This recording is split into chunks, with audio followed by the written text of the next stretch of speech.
তো নমস্কাৰ, এইটো হৈছে HSLC 2025 ৰুটিন।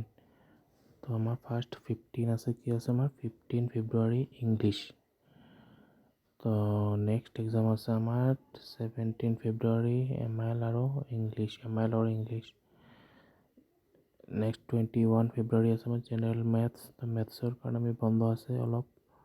নেক্সট আছে আমাৰ 22 ফেব্ৰুৱাৰী, এইটো আমাৰ চবৰে নাথাকে।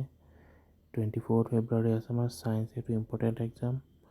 নেক্সট আছে আমাৰ 25 ফেব্ৰুৱাৰী, এইটো আমাৰ কমন এক্সাম নহয়। 27 আছে ছ'চিয়েল ছায়েন্স। নেক্সট আছে 28 ফেব্ৰুৱাৰী, এইটো চবৰে নাথাকে। 1 মাৰ্চ আছে হিন্দী ইলেক্টিভ, এইটো থাকে মেক্সিমামৰ। আৰু একদম লাষ্টত আছে 3 মাৰ্চ, এইটোত এডভান্স জিঅ'গ্ৰাফি এইটো মেক্সিমাম ষ্টুডেণ্টৰ থাকে। তো আমাৰ ফাৰ্ষ্ট ষ্টাৰ্ট হ'ব আমাৰ 15 আৰু এণ্ড হ'ব 3 মাৰ্চ। তো বেষ্ট অফ লাক সকলোৰে।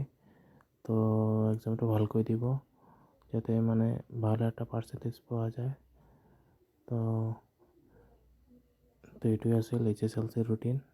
Thank U.